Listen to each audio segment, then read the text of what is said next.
You think you know what a public execution looked like in medieval times? You've seen the movies, read the books, maybe even visited a museum with those quaint wooden contraptions behind glass cases.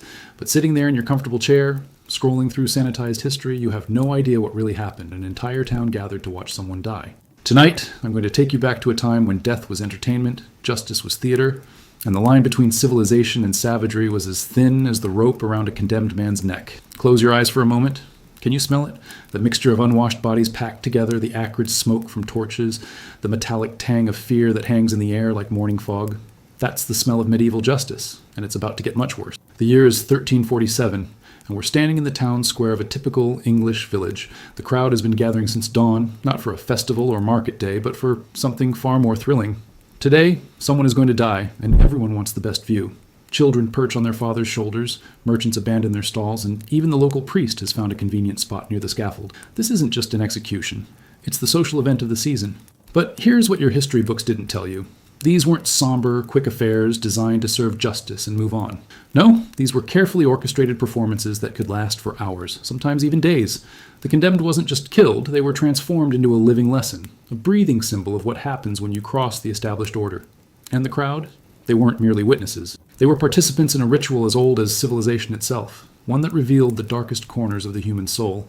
The preparation alone was a masterpiece of psychological warfare. Days before the execution, the condemned would be paraded through the streets, sometimes forced to wear signs detailing their crimes.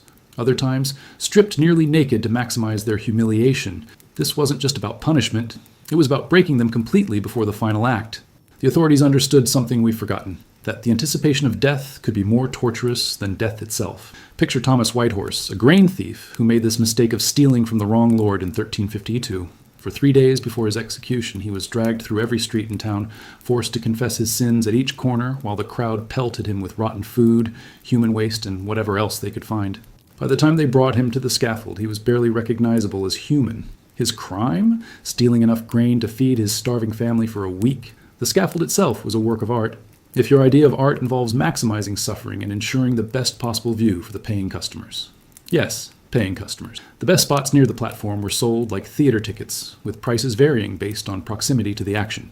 Wealthy merchants and minor nobles would arrive early, bringing cushions and wine, settling in for what they genuinely considered entertainment.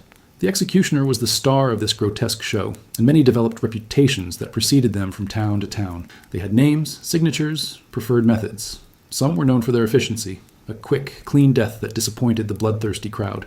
Others were celebrated for their creativity, their ability to stretch a simple hanging into an hour-long spectacle of agony that left the audience both horrified and oddly satisfied. William de Morisco, executed in 1242, experienced what would become the template for high treason execution. He was dragged through the streets, tied to a horse's tail, hanged until nearly dead, cut down while still breathing, disemboweled while conscious, beheaded, and finally quartered. His body parts were then displayed in 4 different cities as a warning. The crowd cheered at each stage of the process. Some brought their lunch. But here's where it gets truly disturbing. The crowd's reaction wasn't uniformly bloodthirsty. Medieval audiences were sophisticated in their consumption of death. They had favorites, understood the nuances of different execution methods, and could appreciate the subtle differences between a well-executed hanging and a botched one. They were connoisseurs of suffering, critics of cruelty, aficionados of agony. Children were not only allowed but encouraged to attend these events. It was considered educational, a way to teach them about consequences and social order. Imagine bringing your 7-year-old to watch a man slowly strangle at the end of a rope, his legs kicking frantically as his face turns purple, his eyes bulging from their sockets as the crowd counts the seconds until he stops moving. Now imagine explaining to that child that this is justice, that this is how society maintains order, that this is normal. The methods themselves were chosen not just for effectiveness, but for symbolic meaning and entertainment value. Hanging was common, but considered almost mundane, suitable for thieves and common criminals. Beheading was reserved for nobility, a privilege of rank that extended even into death. But for the truly spectacular crimes, medieval authorities got creative in ways that would make modern horror writers envious. Drawing and quartering wasn't just about killing someone, it was about erasing them, literally tearing apart their physical form as a metaphor for their crime against the social. The condemned would be tied to 4 horses, each pulling in a different direction, while the crowd placed bets on which limb would separate first. Sometimes the horses weren't strong enough, and the executioner would have to help with knives or axes, turning an already horrific death into an even more prolonged ordeal. Burning alive was perhaps the most feared method, reserved for heretics, witches, and those who committed crimes against God. But even here, There were gradations of cruelty. Wealthy condemned could pay for bags of gunpowder to be tied around their necks, ensuring a quicker death when the flames reached them. The poor burned slowly, their screams echoing off the stone buildings surrounding the square while the crowd watched their skin bubble in char. The authorities understood crowd psychology in ways that would impress modern marketers. They knew that timing was everything. Executions, scheduled for market days, drew the largest crowds. They understood that variety kept audiences engaged. A simple hanging followed by a burning, followed by a drawing and quartering created a crescendo of violence that left spectators satisfied but hungry for more. But perhaps most disturbing of all was how normal this seemed to everyone involved. These weren't savage barbarians reveling in mindless violence. These were ordinary people. Bakers, farmers, merchants, mothers, children. They went to executions the same way we might go to a sporting event or concert. They had favorite executioners, preferred methods, strong opinions about techniques and timing. The condemned themselves often played their assigned roles with remarkable resignation. Many had been broken long before they reached the scaffold, their spirits crushed by weeks or months of imprisonment, torture, and psychological abuse. Others maintained their defiance until the end, using their final moments to curse their judges, proclaim their innocence, or deliver religious sermons that sometimes moved the crowd to tears, though not to mercy. What emerges from the historical records isn't just a picture of medieval brutality, but something far more unsettling, a glimpse into the human capacity for organized, ritualized cruelty. These weren't spontaneous outbursts of violence.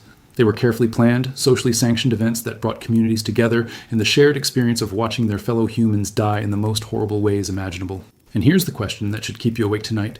What does it say about human nature that this was considered not just normal but necessary? That entire societies organized themselves around these spectacles of suffering?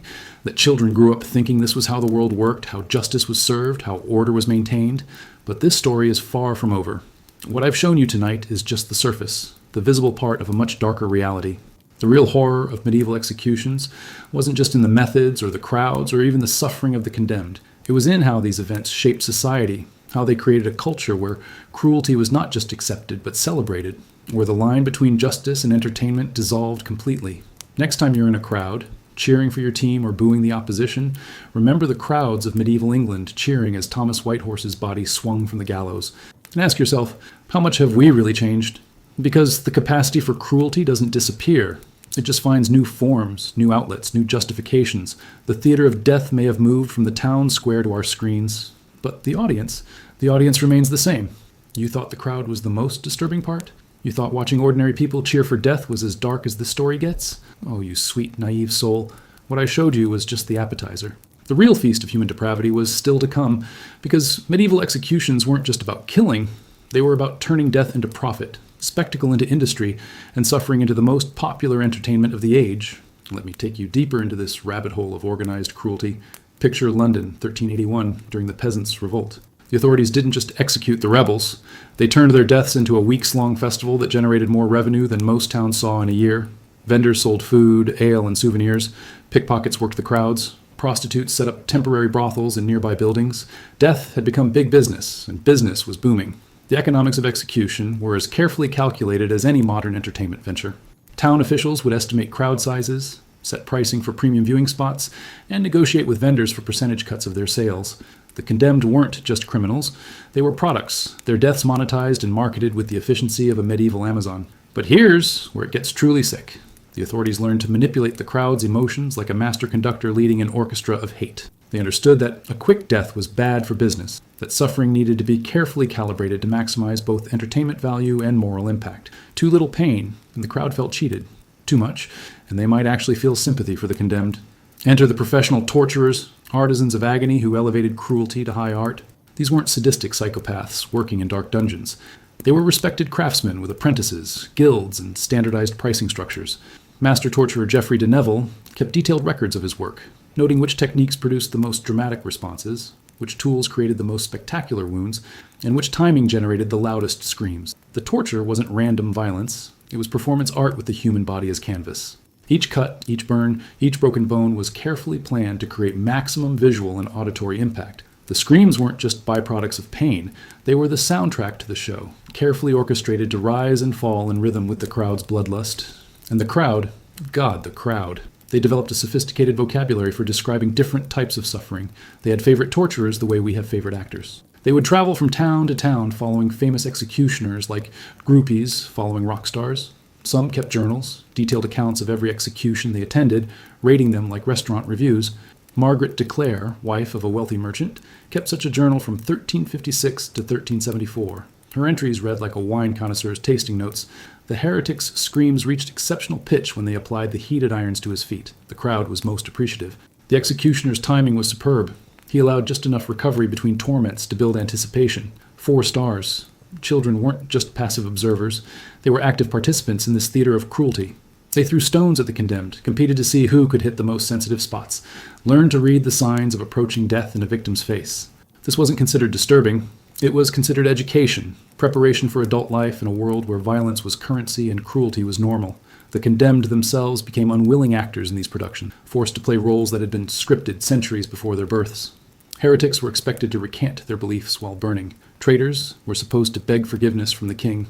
Thieves were meant to confess their crimes and warn others against following their path. Those who refused to play their assigned parts faced even more creative punishments.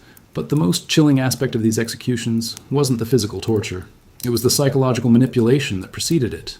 The authorities had developed techniques that would make modern interrogators envious, methods designed to break the human spirit completely before the first blow was struck. They would place the condemned in cells where they could hear the screams of others being tortured. They would bring in family members to plead with them to confess, sometimes torturing loved ones in front of the accused to extract cooperation. They would describe in graphic detail exactly what was going to happen to them, hour by hour, cut by cut, until the anticipation became more torturous than the actual execution. The church played its own twisted role in this theater of suffering. Priests would visit the condemned not to offer comfort, but to extract final confessions that could be used to justify even more brutal punishments. They transformed the moments before death into public theater, forcing the dying to perform one final act of submission to authority. Father Benedict Mayhew, writing in 1368, described his pre-execution interviews as harvesting souls for the greater glory of God and the entertainment of the faithful. He would promise easier deaths in exchange for more detailed confessions, then share the most salacious details with the crowd during the execution ceremony. Betrayal was just another tool in the executioner's kit. The methods of execution themselves evolved like any other technology, with innovations designed not to be more humane, but more spectacular. The breaking wheel was refined to ensure maximum suffering while keeping the victim alive as long as possible. The gibbet was redesigned to allow for partial strangulation followed by revival, creating multiple deaths in a single execution. Iron maidens, contrary to popular belief, weren't medieval torture devices. They were 19th century inventions created for museums. But the real medieval alternatives were far worse because they were designed by people who understood human anatomy, who knew exactly which nerves to target, which bones to break, which organs to damage while keeping the victim conscious and screaming. The pear of anguish, inserted into bodily orifices and slowly expanded, was calibrated to cause maximum pain without causing death. The breast ripper, used primarily on women accused of adultery or abortion, was designed to destroy without killing, to mark the victim permanently as a warning to others. These weren't tools of execution. They were instruments of psychological warfare against entire populations. But perhaps the most disturbing innovation was the use of medical knowledge to prolong suffering. Medieval executioners consulted with physicians to learn which injuries were fatal and which were merely agonizing. They studied anatomy texts to understand how to maximize pain while minimizing the risk of accidental death. They turned healing into its opposite, using medical knowledge as a weapon against the very people it was meant to help. Dr. Aldrich de Montfort, court physician to Edward III, wrote extensively about what he called the science of suffering. His texts, preserved in monastery libraries, read like modern surgical manuals written by demons. He describes techniques for keeping victims conscious during disembowelment, methods for preventing death from blood loss during quartering, and ways to ensure maximum vocal response during burning. The crowds learned to read these signs too. They could tell from a victim's breathing patterns how much longer the show would last.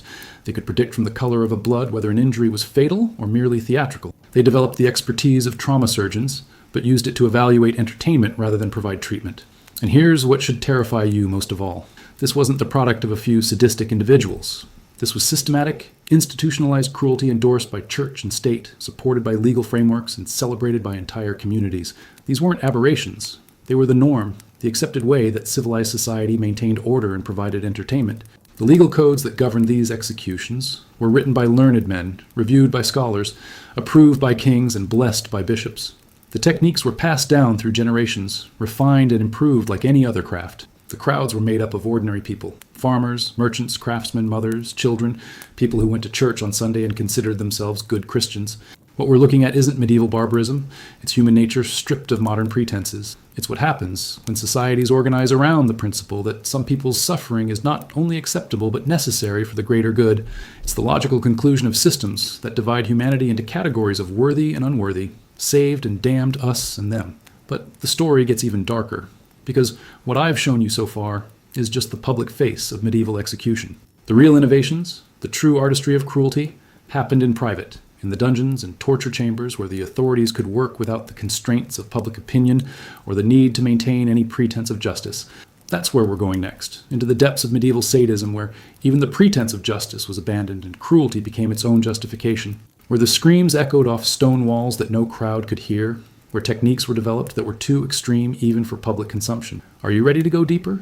Because once you see what humans are truly capable of, when they believe their cruelty is justified, when they're convinced their victims deserve whatever happens to them, you'll understand why the medieval period wasn't an aberration in human history.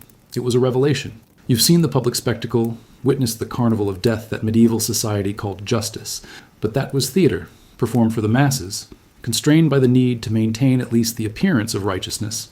What I'm about to show you happened in silence, in stone chambers deep beneath castles and monasteries, where the only witnesses were the torturers and their victims, where screams echoed off walls that kept their secrets for centuries. Welcome to the real laboratory of human cruelty, where medieval authorities perfected techniques that were too extreme even for their bloodthirsty public. These weren't execution chambers. They were research facilities dedicated to the systematic exploration of human suffering, places where pain itself became the subject of scientific inquiry. The Tower of London's basement levels, sealed off from tourists today, still bear the stains of experiments that would make modern war criminals weep. In 1413, Master Interrogator Simon de Blackwood kept detailed records of what he called conversations with the flesh. His journals, hidden in Vatican archives, describe techniques developed not just to extract confessions, but to map the precise boundaries of human endurance. De Blackwood understood that every person had a unique threshold of suffering, a specific combination of physical and psychological pressure that would break their resistance without killing them. He developed what he termed the architecture of agony, systematic approaches to dismantling human will through carefully calibrated applications of pain, fear, and despair. His most celebrated innovation was the progressive revelation technique. Victims would be shown the torture chamber in stages, each room revealing increasingly horrific instruments and evidence of previous victims. By the time they reached the final chamber, many confessed to crimes they had never committed, sins they had never contemplated, heresies they had never imagined, just to avoid experiencing what they had been shown. But confession was just the beginning. The real artistry began after the victim had broken, when resistance crumbled and the torturer could work without the inconvenience of denials or protests. This was when they explored the limits of human consciousness, testing how much awareness could survive how much damage, how long the mind could function while the body was systematically destroyed. The Church's role in these private chambers was even more sinister than their public performances. Dominican inquisitors, armed with papal authority and centuries of theological justification, transformed torture into a sacrament. They genuinely believed they were saving souls by destroying bodies, that earthly suffering could burn away spiritual corruption like fire purifies gold. Brother Torquemada of Avignon, writing in 1378, described his work as surgery of the soul. His letters to Rome detail techniques for spiritual extraction that read like medical procedures performed by demons. He developed methods for keeping heretics alive and conscious for weeks while systematically removing pieces of their bodies, each amputation accompanied by prayers and religious instruction. The instruments used in these private sessions were works of perverted craftsmanship that reveal the terrifying ingenuity of motivated cruelty. The Judas cradle, a pyramid-shaped seat that victims were lowered onto, was adjustable for weight and height, ensuring that penetration was gradual enough to prevent fatal damage while maximizing agony. The devices were maintained like fine musical instruments, oiled and sharpened with the same care a craftsman might give to a violin. Master toolmaker Heinrich der Schmerz created instruments so specialized that each was designed for specific types of victims and particular categories of information. His confession engine for accused witches included adjustable spikes, positioned to target nerve clusters without damaging vital organs. His heretic's harp used tensioned wires to slowly slice through flesh while keeping the victim upright and conscious. But the most horrific innovation wasn't mechanical, it was psychological. Torturers learned to use family members as weapons against their primary targets. Children would be tortured within earshot of parents, spouses brutalized while their partners were forced to watch, parents dismembered in front of their children. The victim's love became the torturer's most effective tool. Isabella de Mortimer, accused of adultery in 1389, was forced to choose which of her 3 children would be tortured first. When she refused to choose, all three were brought to the chamber and tortured simultaneously until she agreed to confess to crimes she had never committed. Her confession, preserved in court records, reads like the ravings of a broken mind, detailing impossible acts with imaginary lovers in locations that didn't exist. The systematic use of sexual violence as a torture technique reached levels of depravity that challenged comprehension. Both male and female victims were subjected to genital mutilation, designed not to kill, but to destroy their capacity for physical pleasure forever. The torturers understood that sexual trauma created psychological wounds that never healed, that victims who survived physical torture might still break completely if their sexuality was destroyed. The breast ripper, the pear of anguish, the heated iron rods, these weren't just instruments of pain, they were weapons of psychological warfare designed to implant memories so traumatic that victims would never recover their mental stability. Survivors of these sessions, the few who were eventually released, often spent the remainder of their lives in states of catatonic terror, their minds shattered beyond any possibility of repair. Medical collaboration reached its most grotesque expression in these private chambers. Court physicians would monitor victims' vital signs during torture sessions, advising torturers when to pause to prevent death, when to apply stimulants to maintain consciousness, when to administer crude painkillers to prolong sessions that might otherwise end too quickly from shock or blood loss. Dr. Grimwald of Nuremberg, personal physician to the Margrave of Brandenburg, developed what he called revival protocols, techniques for reviving victims who had lost consciousness from pain or blood loss. His methods included controlled strangulation to restart heartbeats, specific chemical compounds to restore awareness, and surgical interventions to repair damage that might cause premature death. These sessions could last for months.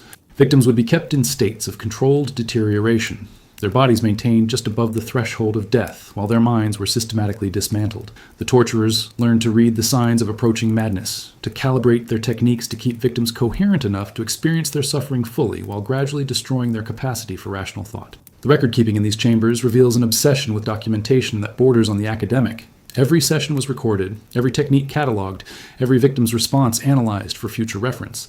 These weren't random acts of sadistic violence. They were systematic research programs designed to perfect the science of human suffering. Master Heinrich von Kettenbach kept a library of torture records that filled an entire chamber beneath his castle. His classification system included categories for different types of victims, optimal techniques for various crimes, and detailed anatomical drawings showing the most effective locations for different instruments. He treated torture like a scholarly discipline, complete with peer review and collaborative research. But perhaps the most chilling aspect of these private chambers was their normalization. The men who worked in them weren't monsters in the conventional sense. They were professionals, craftsmen, scholars. They had families, attended church, participated in community life. They saw their work as necessary, even noble, a service to God and society that required special skills and moral fortitude. They developed their own culture, their own traditions, their own professional ethics. Master torturers would take apprentices, teaching them not just techniques but the philosophical frameworks that justified their work. They created guilds with standards and practices, developed competitive relationships based on technical innovation and results achieved. The psychological profile of these men reveals something deeply disturbing about human nature. They weren't psychopaths driven by uncontrollable urges. They were rational, methodical individuals who had been convinced that their victims deserved whatever happened to them. They had been taught to see certain categories of people as fundamentally different, as creatures whose suffering was not only acceptable but necessary. This dehumanization was so complete that torturers would often express genuine concern for their victims' spiritual welfare while systematically destroying their bodies. They would pray for their victims' souls while crushing their bones, offer religious instruction while applying heated irons to their flesh, express hope for their salvation while ensuring they would never recover from their trauma. The techniques developed in these chambers didn't disappear with the medieval period. They evolved, adapted, found new application. The psychological principles discovered by medieval torturers were rediscovered by modern interrogators. The systematic approaches to breaking human resistance were refined by totalitarian regimes. The methods for using love and family bonds as weapons were perfected by secret police forces around the world. And here's the most terrifying truth of all. The capacity for this level of systematic cruelty exists in every human society, lying dormant until the right combination of ideology, authority, and opportunity awakens it. The medieval torturers weren't uniquely evil. They were ordinary people who had been given permission to treat other human beings as objects, who had been convinced that their victims' suffering served a higher purpose. The chambers are empty now. The instruments rust in museum collections. The screams have long since faded into silence. But the knowledge remains, passed down through generations, waiting for the next society that decides certain people deserve to suffer. The next ideology that transforms cruelty into virtue. The next authority that gives permission for ordinary people to become monsters. Because the most horrifying lesson of these silent chambers isn't what humans did to each other in the medieval period, it's what they're still capable of doing today, given the right justification, the right authority, the right excuse to stop seeing their victims as human beings deserving of mercy. You think you've seen the depths of medieval depravity? You think the torture chambers and public spectacles represent the darkest corners of human nature? Then you haven't considered the children, not just the ones who watch these horrors unfold, but the ones who were systematically trained to perpetuate them generation after generation until cruelty became as natural as breathing. Let me introduce you to the most disturbing aspect of medieval executions. They weren't just entertainment or justice or even systematic oppression. They were education, a curriculum designed to teach entire societies that some people's suffering was not only acceptable but necessary, and the most eager students were the children, blank slates upon which medieval society wrote its darkest lessons. Picture 7-year-old Edmund de Vere, son of a minor lord, attending his first execution in 1356. He's not hiding behind his father's legs or covering his eyes in horror. He's standing on a wooden crate his father brought specifically for this purpose, straining to get a better view as the executioner prepares his tools. His father points out the technical details, the proper way to tie the noose, the angle of the axe, the positioning of the victim to maximize both suffering and spectacle. This isn't child abuse in the medieval mind. It's education. Essential training for a boy who will someday need to order executions himself, who must understand that mercy is weakness and cruelty is often necessary. Edmund takes notes in his primer, sketching the gallows and recording the victim's final words with the same diligence he applies to his Latin lessons. By the time Edmund reaches adulthood, he will have attended over 200 executions. He will know the difference between a clean hanging and a bungled one, understand which crimes deserve which punishments, recognize the signs that indicate when a torturer is losing control of his victim. This knowledge will make him an effective lord, capable of maintaining order through the judicious application of terror. But Edmund's education goes deeper than mere observation.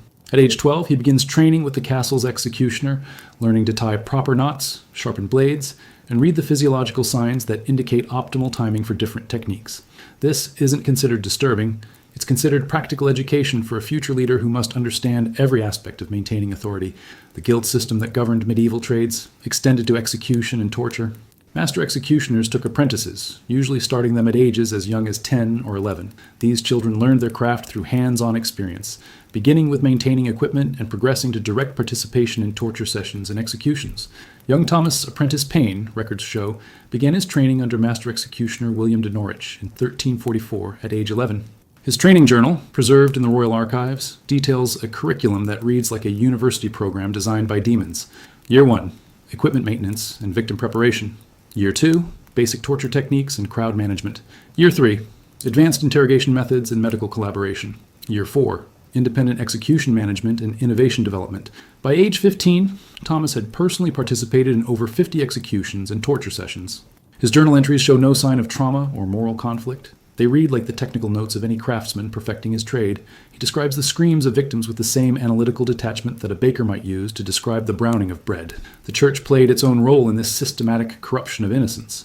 Monastery schools included instruction in spiritual correction, euphemisms for torture techniques justified by theological arguments. Young novices learned to see suffering as purification, to understand pain as a pathway to salvation for both victim and inflictors. Brother Marcus the Innocent, who entered monastic life at age 8 in 1362, wrote extensively about his education in what the church called redemptive correction. His letters to his sister described learning to operate the Inquisition's instruments of torture with the same reverence he applied to handling sacred texts. By age 16, he was assisting in interrogations, convinced that he was performing acts of Christian charity by helping extract confessions that would save heretics' souls. But the systematic corruption went beyond formal training. Medieval society created an entire culture that normalized and celebrated cruelty from the earliest possible age. Children's games mimicked executions, with wooden gallows and toy instruments of torture. Nursery rhymes taught lessons about justice and punishment through verses that described dismemberment and burning with the same cheerful rhythm used for lullabies. The popular children's song 10 Little Heretics, sung throughout medieval Europe, taught counting through verses describing different execution methods. 10 little heretics standing in a line. One was burned for witchcraft, then there were 9. 9 little heretics sealed by their fate. One was drawn and quartered, then there were 8. Children would clap and laugh while learning arithmetic through lyrics that celebrated systematic murder. Toys reflected these cultural values with chilling precision. Archaeological excavations of medieval sites regularly uncover miniature gallows, tiny torture devices, and dolls designed to come apart at the joints like quartered criminals. These weren't macabre curiosities. They were mass-produced items found in virtually every household with children. The education of future executioners began even earlier than formal apprenticeships. Children as young as 5 or 6 were brought to witness torture sessions in castle dungeons. not as casual observers, but as students required to pay attention and ask questions. They learned to recognize different types of screams, to understand which injuries were fatal and which were merely painful, to appreciate the subtle artistry involved in maintaining a victim's consciousness while destroying their body. Lady Margaret de Beaumont, writing in her private diary in 1371, describes bringing her 6-year-old daughter to witness the interrogation of suspected witches. She notes with pride how quickly the child learned to predict which techniques would be most effective on different types of victims, how she began suggesting improvements to the torturer's methods, how she showed no signs of the squeamishness that might interfere with her future duties as a lady of the manor. The systematic nature of this corruption reveals something terrifying about human adaptability. These children weren't born monsters. They were manufactured by societies that had decided cruelty was necessary for order, that suffering was an acceptable tool for maintaining authority, that some people's pain was not only permissible but entertaining. The most disturbing records come from the detailed observations medieval authorities kept of children's responses to different types of executions. They noted which methods held children's attention longest, which techniques generated the most educational discussion afterward, which types of victims elicited the most appropriate emotional responses from young observers. Master educator Baldwin de Winchester developed what he called graduated exposure protocols for training future leaders. Children would begin by observing simple hangings, progress to more complex executions, and eventually participate in torture sessions as junior assistants. Each stage was designed to erode natural empathy while building the emotional calluses necessary for effective governance. His protocols included specific guidelines for different ages and social classes. Noble children received more comprehensive education in torture techniques, since they would need to order and oversee such activities as adults. Merchant-class children learned enough to recognize quality craftsmanship and execution equipment and appreciate the entertainment value of well-conducted execution. Peasant children were taught to fear punishment while understanding their place in the social hierarchy that made such punishments possible. The graduation ceremonies for these educational programs were themselves executions, elaborate affairs where children who had completed their training were given the honor of participating in actual torture sessions or executions. These weren't considered traumatic experiences, but celebrations, rites of passage that marked the transition from innocent childhood to productive adult membership in medieval society. Young Sir Geoffrey de Montfort, age 14, described his graduation execution in a letter to his cousin as the proudest day of my life. He had been given the honor of applying the heated irons during the torture of a suspected heretic, and he wrote with obvious pride about maintaining his composure while the victim's flesh sizzled and the chamber filled with the smell of burning meat. But perhaps the most chilling aspect of this systematic corruption was how thoroughly it worked. These children grew into adults who saw nothing wrong with the most extreme cruelty, who viewed torture and execution as natural parts of maintaining social order, who passed these attitudes on to their own children without question or hesitation. The generational transmission of these values created a self-perpetuating cycle of normalized violence that lasted for centuries. Each generation became more sophisticated in their methods, more creative in their techniques, more efficient in their application of systematic cruelty. What had once required conscious effort to overcome natural empathy became automatic, instinctive, as natural as any other learned behavior. Records from the period show that by adulthood, most members of medieval society could witness the most extreme torture without emotional response.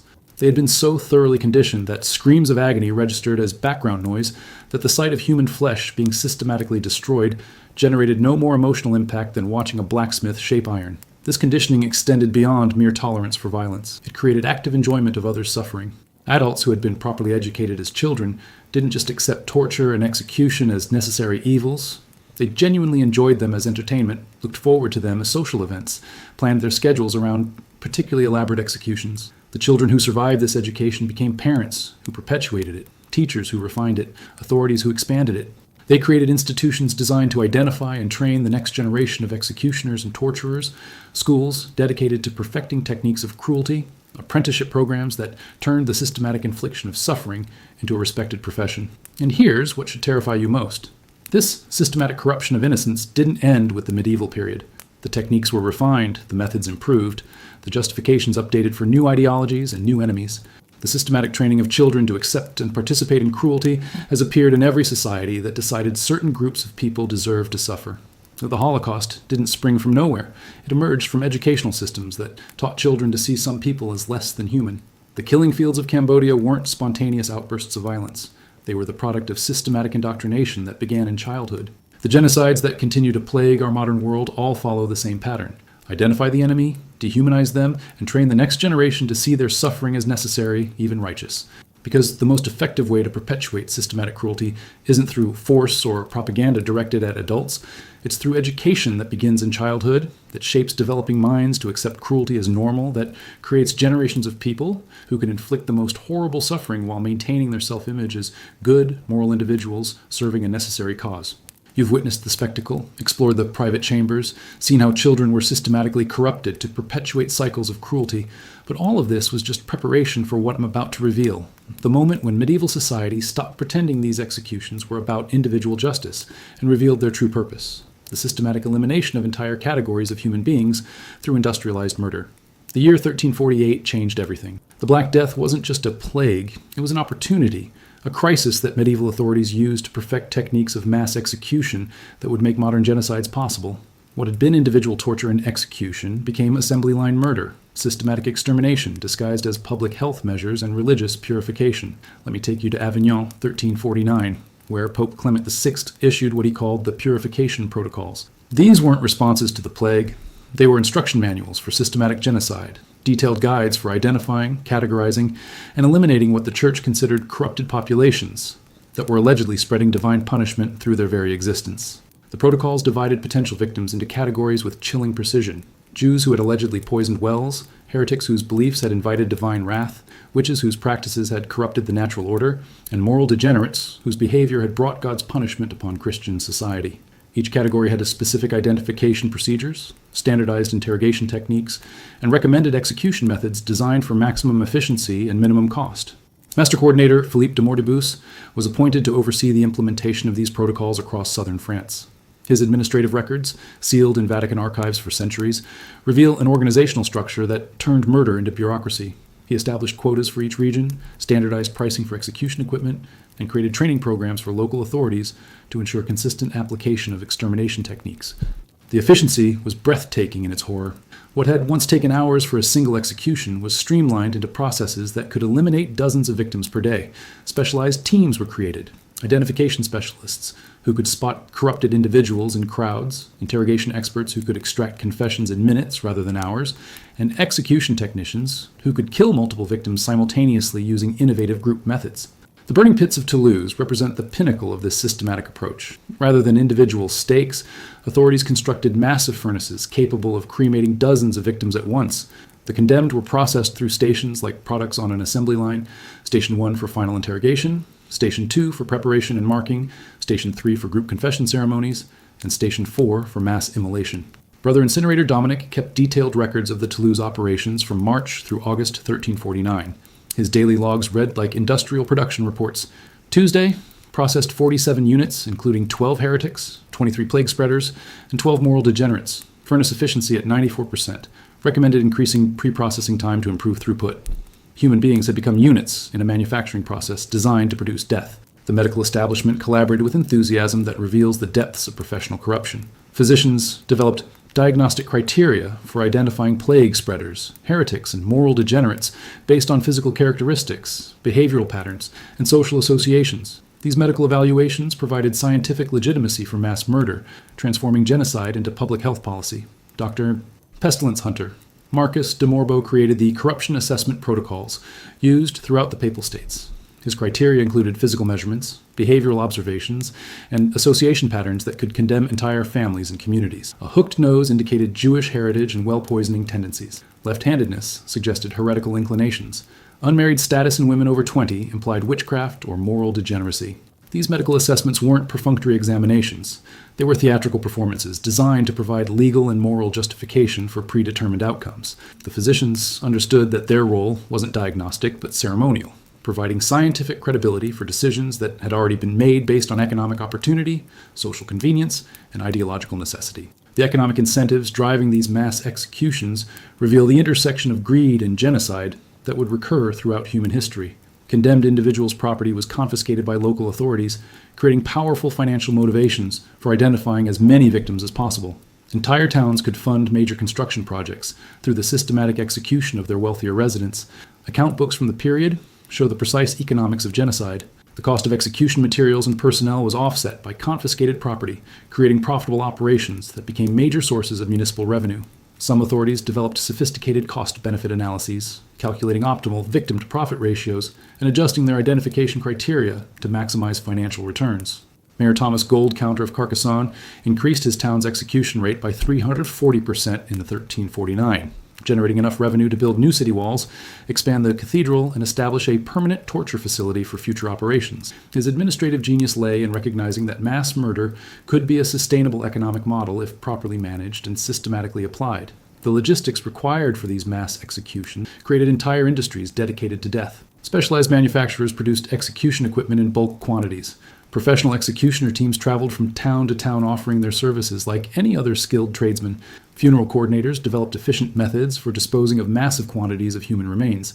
The Executioners Guild established standardized practices that could be implemented anywhere in Christian Europe. Their technical manuals included specifications for mass hanging apparatus, group decapitation techniques, and large-scale burning facilities. Quality control inspectors ensured that local operations met guild standards for efficiency, safety, and public entertainment value. But perhaps most disturbing was the development of psychological techniques for managing mass executions. Authorities learned that individual resistance could spread through groups of condemned victims, that fear could turn to rage, that desperate people might fight back if they realized the futility of cooperation. Crowd management specialists developed what they called cooperative termination protocols, psychological manipulation techniques designed to keep victims compliant until the moment of death. These included false promises of mercy for cooperation, systematic separation of family members to prevent mutual support, and the use of religious ceremony to maintain the illusion that execution was divine justice rather than systematic murder.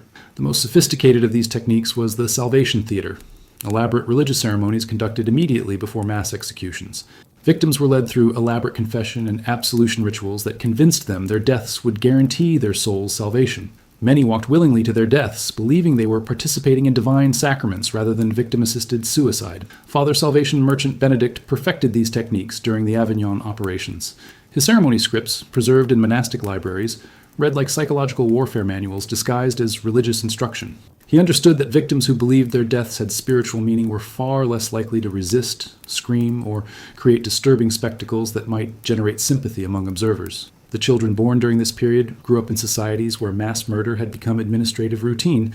They learned to see systematic genocide as normal government function, to understand that certain categories of people existed only to be identified and eliminated, to accept that individual human lives had no value compared to social order and economic efficiency. These children became adults who improved upon their parents' techniques.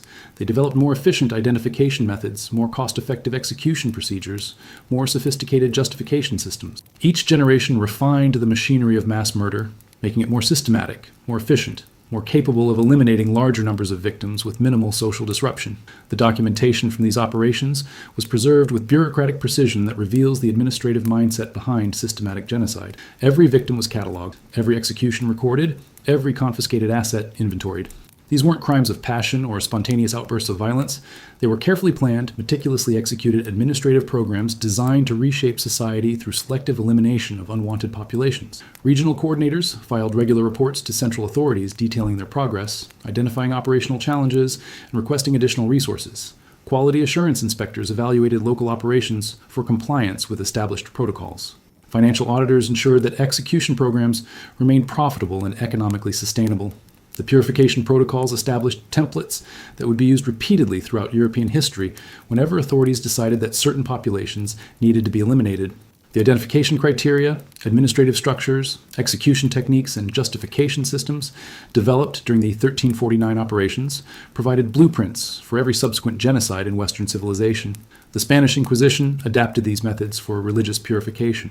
The witch trials of the early modern period used refined versions of the same identification and execution techniques. The systematic persecution of various minority groups throughout European history followed patterns established during the Plague Years. And the ultimate horror, these medieval innovations provided the organizational foundation for the Holocaust. The bureaucratic structures, identification protocols, transportation systems, and execution methods developed in the 14th century were perfected by 20th century technology, but the fundamental approaches remained unchanged. The railroad cars that carried victims to concentration camps followed transportation protocols, first developed for moving condemned prisoners to medieval execution sites. The medical examinations used to identify victims replicated diagnostic criteria created by 14th century physicians. The administrative structures that made industrial murder possible were direct descendants of the bureaucratic systems perfected during the Plague Years. Because systematic genocide isn't a modern invention. It's an ancient technique refined through centuries of practice, improved by each generation of practitioners, passed down through administrative traditions and professional cultures that preserve institutional memory of how to identify, categorize, and eliminate unwanted human populations. The machinery of mass murder wasn't created by uniquely evil individuals or aberrant societies. It was developed by ordinary people who had been convinced that certain groups threatened social order, economic stability, or spiritual purity. Once that conviction was established, the systematic elimination of those groups became not only acceptable but necessary, even righteous. But we're not finished yet. What I've shown you is how medieval society developed the techniques and justifications for mass murder.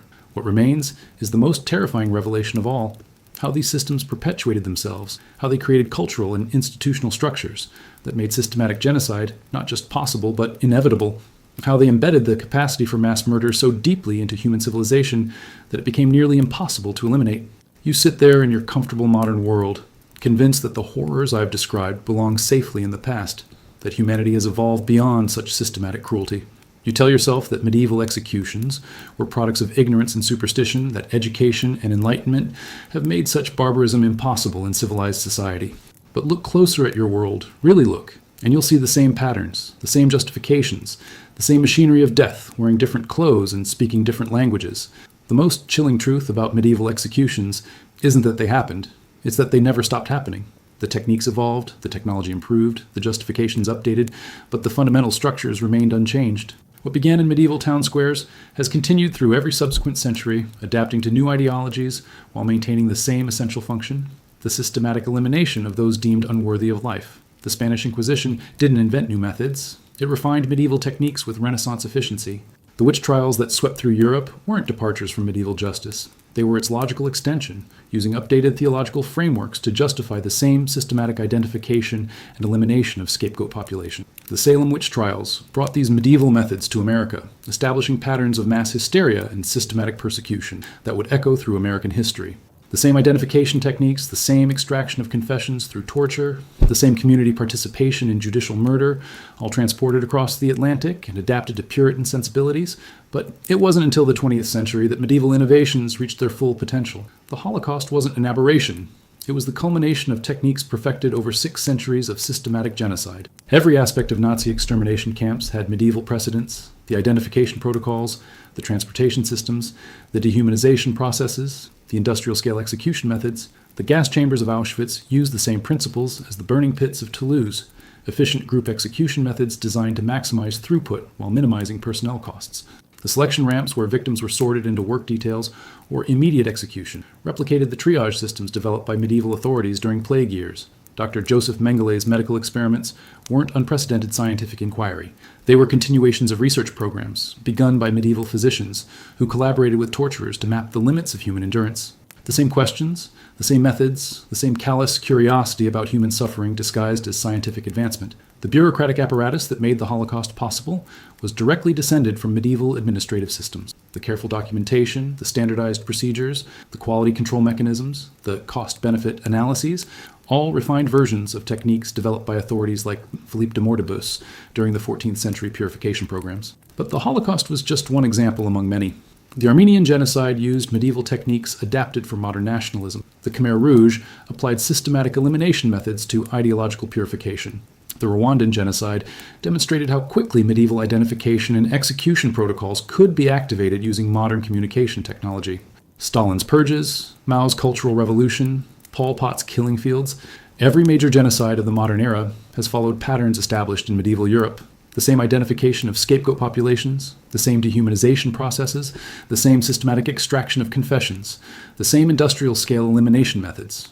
Even in our contemporary world, the machinery operates with medieval efficiency. The war crimes in Bosnia replicated medieval techniques of ethnic cleansing. The genocide in Darfur used identification and elimination methods that would have been familiar to 14th century executioners. The systematic persecution of Uyghurs in China employs updated versions of medieval dehumanization and elimination protocols. The continuity isn't coincidental, it's institutional. The same bureaucratic structures that made medieval mass murder possible have been preserved and refined through centuries of administrative evolution. Government departments responsible for population control, identification systems, and elimination procedures have maintained institutional memory that spans centuries. Universities preserve the academic frameworks that justified medieval genocide in scholarly disciplines that continue to influence policy. Legal systems maintain precedents and procedures that trace directly back to medieval justice codes. Military organizations teach strategic principles derived from medieval population control operations. Professional cultures have transmitted technical knowledge across generations. Medical schools teach anatomy using knowledge derived partly from medieval torture research. Administrative programs include case studies of successful population management operations from throughout history. Engineering schools analyze the efficiency of various elimination methods as examples of logistical optimization. The most sophisticated modern militaries study medieval siege warfare not just for historical interest, but for practical applications in population control. The psychological warfare techniques developed by medieval authorities are taught in contemporary intelligence training programs. The crowd management methods perfected during medieval executions inform modern riot control procedures. But perhaps most disturbing is how thoroughly these medieval patterns have been embedded in popular culture. The entertainment industry has transformed historical genocide into acceptable entertainment, normalizing systematic murder by presenting it as historical curiosity rather than ongoing reality. Television shows about medieval executions are produced with the same attention to spectacular suffering that drew medieval crowds.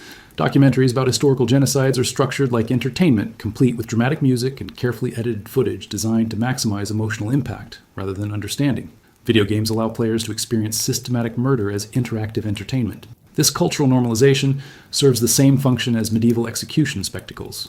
It teaches audiences to accept systematic violence as normal, even entertaining. Children grow up consuming media that presents organized cruelty as historical inevitability, that portrays mass murder as unfortunate but understandable responses to social problems. The dehumanization techniques that made medieval executions possible are now embedded in political discourse, media representation, and social interaction. The same language patterns that reduced medieval victims to categories, heretics, plague spreaders, moral degenerates, appear in contemporary descriptions of targeted populations, terrorists, illegal aliens, social parasites. Social media algorithms replicate medieval crowd dynamics, amplifying mob mentalities and facilitating the rapid identification and targeting of victims. The same psychological mechanisms that allowed medieval communities to participate in systematic murder now operate through digital platforms that can coordinate harassment, persecution, and elimination of targeted individuals. The anonymity of online persecution provides the same psychological protection that medieval masks and crowd participation offered to executioners and spectators. People who would never personally inflict violence can participate in systematic cruelty through digital means, contributing to processes that can destroy lives as effectively as medieval torture chambers. Modern surveillance systems use identification and tracking methods that exceed the capabilities of medieval authorities, but serve identical functions. Facial recognition software, behavioral analysis algorithms, and social network mapping create comprehensive population monitoring systems that make medieval identification protocols seem primitive by comparison. The infrastructure for systematic genocide exists in every modern society, waiting only for the ideological justification and political authority necessary to activate it. The same institutional structures, the same bureaucratic procedures, the same technical capabilities that made medieval mass murder possible have been refined and scaled up to unprecedented levels of efficiency. And the most terrifying aspect of this continuity is how thoroughly it's been normalized. Just as medieval societies accepted systematic execution as necessary for order, modern societies accept surveillance, profiling, and targeted elimination as necessary for security. The justifications change, but the fundamental structure remains unchanged. The capacity for medieval-style systematic cruelty hasn't been eliminated by education, technology, or moral progress. It's been enhanced and concealed behind contemporary rationalizations. The same human psychology that filled medieval execution crowds operates in modern societies, channeled through different mechanisms but serving identical functions. The children who grow up in our contemporary world are being educated in the same fundamental patterns that produced medieval executioners and torturers. They learn to accept that some people's suffering is necessary for greater good, that certain populations pose existential threats that justify extreme responses, that systematic violence can be moral if it serves approved purposes. They play video games that reward systematic elimination of designated enemies. They watch movies that glorify violence against appropriate targets. They participate in social media campaigns that destroy the lives of people identified as worthy of punishment. They learn to see certain categories of people as less than human, deserving whatever happens to them.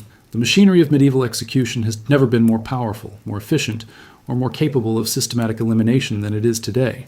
The only difference is that it operates through institutions and technologies that disguise its fundamental nature, that allow people to participate in systematic cruelty while maintaining their self-image as moral, civilized individuals. You want to know what really happened in medieval executions? They revealed the essential truth about human nature that every subsequent society has confirmed. Given the right justifications and social approval, ordinary people will not only tolerate, but actively participate in the systematic torture and murder of their fellow human beings. The medieval period wasn't uniquely barbaric, it was uniquely honest about human nature. Modern societies have learned to hide their capacity for systematic cruelty behind layers of bureaucracy, technology, and rationalization, but the fundamental machinery remains unchanged. The executioner's axe has become the drone strike. The torture chamber has become the enhanced interrogation facility. The crowd baying for blood has become the social media mob. The techniques have evolved, but the essential function remains identical: identifying, dehumanizing, and eliminating those who have been designated as unworthy of life. And here's the final, most disturbing truth. You are not immune to these patterns. Given the right circumstances, the right pressures, the right justifications, you would participate just as enthusiastically as any medieval crowd member. The capacity for systematic cruelty isn't a historical aberration. It's a permanent feature of human psychology, waiting for the right conditions to manifest. The next time you feel righteous anger towards some designated enemy, the next time you celebrate the suffering of someone who deserves punishment, the next time you participate in the systematic targeting of someone who has been identified as a threat to your values, remember the crowds cheering at medieval executions and realize that you are them, that they are you, that the machinery of death never stopped operating. It just learned to hide behind more sophisticated justifications.